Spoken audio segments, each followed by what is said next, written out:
बिस्मिल्लाहिर्रहमानिर्रहीम। अस्सलाम वालेकुम डियर स्टूडेंट्स। उम्मीद है कि आप सब खैरियत से होंगे।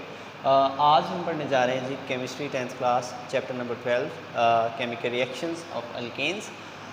अल्केन्स के बारे में हम काफ़ी कुछ सीख चुके हैं कि उनमें कार्बन और कार्बन के दरमियान सिंगल बॉन्ड होता है। उसके बाद जो हैं वो पेट्रोलियम, कोल और नेचुरल गैस या बायोगैस में पाए जाते हैं। फ़िज़िकल प्रॉपर्टीज़ भी उसकी हमने डिस्कस की हैं और उसके बाद जो हमने उसका नेक्स्ट डिस्कस किया था वो थी प्रिपरेशन अल्केन्स की, कि कैसे उन्हें प्रिपेयर किया जाता है, कैसे उन्हें बनाया जाता है। तो दो रिएक्शन वहाँ पे हमने डिस्कस किए थे। यहाँ पे आज हम देखेंगे केमिकल रिएक्शंस ऑफ अल्केन्स, कि अल्केन्स जो हैं वो कौन कौन सी केमिकल रिएक्शंस यहाँ पे दे रहे होते हैं। सबसे पहले हम स्टार्ट करते हैं जी केमिकल रिएक्शन। वो हमारे पास है जी हेलोजिनेशन। ठीक है, इसका पहला रिएक्शन है हमारे पास हेलोजिनेशन। अब ये जो वर्ड है हेलोजिनेशन हमारे पास, इसका मतलब क्या होता है? आपने हेलोजन ग्रुप पढ़े हुए हैं पीरियोडिक टेबल के अंदर। हेलोजन ग्रुप नंबर 17 को कहते हैं। तो जो फ्लोरीन, क्लोरीन, ब्रोमीन, आयोडीन वो वाले होते हैं। तो हेलोजिनेशन का मतलब होगा एडिशन ऑफ हेलोजन्स। हेलोजन्स को एक्स से ज़ाहिर करते हैं, एडिशन ऑफ हेलोजन। जैसे हमने हाइड्रोजिनेशन पढ़ा था प्रिपरेशन में कि एडिशन ऑफ हाइड्रोजन होता है। यहाँ पे हेलोजिनेशन का मतलब होगा addition of halogen. Halogen group की एडिशन अल्केन्स के अंदर, उसको हम हेलोजिनेशन कहेंगे।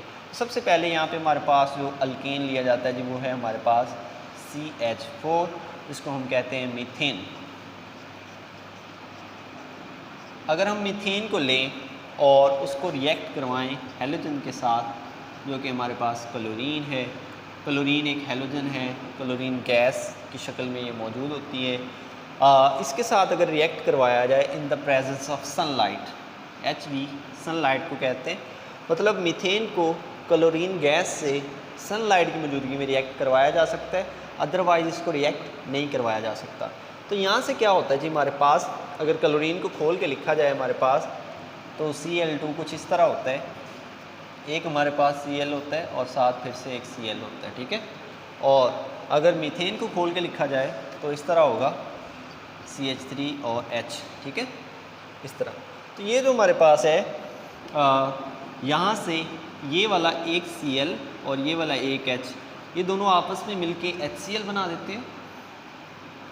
और फिर ये वाला Cl और ये वाला CH3 ये आपस में मिलके CH3Cl बना देते हैं। ठीक है, यहाँ पे अगर इसे खोल के मैंने लिखा है, यहाँ पे दो क्लोरीन एटम्स होते हैं। क्लोरीन गैस के अंदर दो क्लोरीन एटम्स से मिलकर बॉन्ड बनाया होता है, क्लोरीन गैस। इसको अगर रिएक्ट करवाया जाए मीथेन के साथ, जिसका एक हाइड्रोजन और इसका एक क्लोरीन मिलके HCl बना देते हैं, हाइड्रोक्लोरिक एसिड। और ये जो Cl है ये CH3 के साथ मिलके CH3Cl हमारे पास बना देता है। अगले रिएक्शन में क्या किया जाता है, फिर से इसको लिया जाता है, मिथाइल क्लोराइड है ये हमारे पास, इसको लेकर फिर से रिएक्ट करवाया जाता है इससे Cl और Cl से। मतलब क्या है, Cl2 से फिर से सनलाइट यूज़ करेंगे। अब देखें यहाँ पे फिर ये CH3Cl ये क्या होता है, अगर इस पर फिर से गौर करें, इसे भी खोल के लिखेंगे हम। इस तरह होता है जी हमारे पास स्ट्रक्चरल फार्मूला, इसका यहाँ पे लिख लेते हैं। ये हमारे पास इस तरह होता है CH3Cl। ठीक है, स्ट्रक्चरल फार्मूला से आप फेमिलियर हैं, हमने वो पढ़े हुए फार्मूले के टाइप्स में। ये स्ट्रक्चरल फार्मूला है CH3Cl का। अब यहाँ पे गौर करें, ये वाला हाइड्रोजन और ये वाला क्लोरीन, ये दोनों आपस में मिलके फिर से क्या बना देंगे हमारे पास HCl। और जहाँ से ये हाइड्रोजन किया है ये क्लोरीन वहाँ पे आ जाएगा। ठीक है, ये क्लोरीन वहाँ पे आ जाएगा, हमारे पास ये इस तरह बन जाएगा CH2, मतलब दो हाइड्रोजन्स होंगे और दो क्लोरीन होंगे।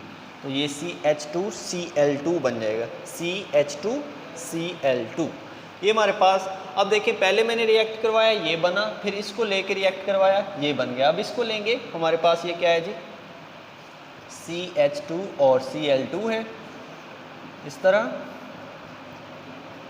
और फिर से हम किससे रिएक्ट करवाएंगे, Cl और Cl के साथ, मतलब Cl2 के साथ।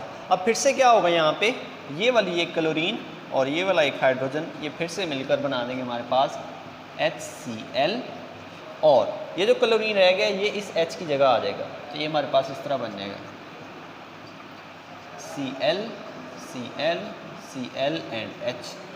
अब ये देखें हमारे पास ये बन गया जी CHCl3, ठीक है। अगर इसका बंद करके लिखें तो ये इस तरह का बना है CHCl3। तो ये जो इसका मॉलिक्यूलर फार्मूला है CHCl3, इसे कहते हैं क्लोरोफॉर्म, इसे कहते हैं जी क्लोरोफॉर्म। क्लोरोफॉर्म को इंडस्ट्रीज़ के अंदर यूज़ किया जाता है प्लास्टिक वगैरह क्रिएट करने के लिए, या फिर इसे बेहोश करने के लिए भी इस्तेमाल किया जाता है। उसके बाद फिर से इस क्लोरोफॉर्म को मैं लूँगा लास्ट पे, लास्ट रिएक्शन, ये हमारे नंबर वाइज फर्स्ट रिएक्शन था, ये सेकंड था, ये थर्ड था, और आगे हमारा लास्ट रिएक्शन है। लास्ट रिएक्शन में क्या होता है जी, ये फिर से CHCl3 जो है इसको लिया जाता है और इसको फिर से Cl2 के साथ रिएक्ट करवा दिया जाता है। ये हमारे पास इस तरह का बनता है CCl4 और HCl। अब गौर करें यहाँ पे भी, यहाँ पे ये वाला हाइड्रोजन और ये वाला क्लोरीन आपस में मिलके फिर से HCl बना देते हैं, और ये जो क्लोरीन रह गया ये फिर से कार्बन के साथ जुड़ जाता है, CCl4 बन जाता है हमारे पास CCl4। ये जो CCl4 है हमारे पास कार्बन टेट्रा क्लोराइड, ये बहुत अच्छा सॉल्वेंट होता है, एक ऑर्गेनिक सॉल्वेंट है। इस ऑर्गेनिक सॉल्वेंट के अंदर मुख्तलिफ चीज़ों को हल किया जाता है। तो यहाँ से जो हमने सीखा है जी हेलोजिनेशन में, वो क्या सीखा है? हेलोजिनेशन में हमने ये सीखा है कि इसमें ऐड किया जाता है हेलोजन।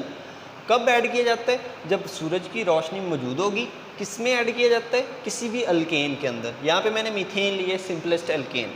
मीथेन में मैंने Cl2 को ऐड किया, इसका एक Cl और इसका एक H मिलके हमेशा HCl बना देते हैं, और जो Cl रह जाता है वो मिथाइल से जुड़ गया, CH3Cl। फिर मैंने इसको लिया, इसको रिएक्ट करवाया, फिर से एक इसका H और इसका Cl मिल गए, HCl बना दिया। इसका एक Cl इस कार्बन से मिल गया, CH2Cl2 बना दिया। उसके बाद नंबर 3 पे यही CH2Cl2 मैंने फिर से ले लिया, इसका एक H फिर इसके Cl से मिलेगा, फिर से HCl बन जाएगा, और साथ CHCl3 बनेगा, जिसे क्लोरोफॉर्म कहते हैं। क्लोरोफॉर्म को बेहोश करने के लिए या प्लास्टिक इंडस्ट्रीज़ में इस्तेमाल किया जाता है। उसके बाद फिर से मैंने क्लोरोफॉर्म को लिया, फिर से Cl2 से रिएक्ट करवाया, फिर से एक Cl, फिर से H मिलेगा, CCl4 बनेगा और HCl। इन चारों रिएक्शंस में एक चीज़ कॉमन है कि सब में HCl बन रहा है, ठीक है। सब में हमारे पास HCl बन रहा है, और सब में हम क्लोरीन यूज़ कर रहे हैं। सब में क्या हो रहा है, एक हाइड्रोजन और एक क्लोरीन निकल के HCl बना रहे हैं, और एक क्लोरीन जो है वो इस कार्बन के साथ अटैच हो रहा है। अगर इस ओवरऑल रिएक्शन को लिखें तो ये हमारे पास इस तरह होगा कि CH4 में अगर 4 क्लोरीन जो है मॉलिक्यूल ऐड किए जाएँ तो हमारे पास इस तरह बनता है CCl4 स्टेप वाइज और 4HCl।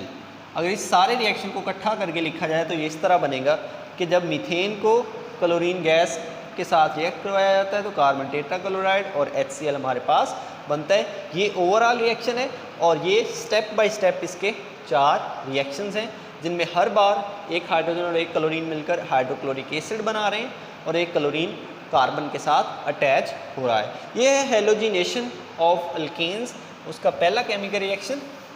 उसके बाद हम दूसरा केमिकल रिएक्शन देखते हैं जी, इसका वो है बर्निंग, कि जलने से क्या होता है जी। यहाँ पे हमारे पास बर्निंग है जी, सेकंड रिएक्शन इसका। पहला हम देख चुके हैं, उम्मीद है कि आपको समझ आ गई है उसकी।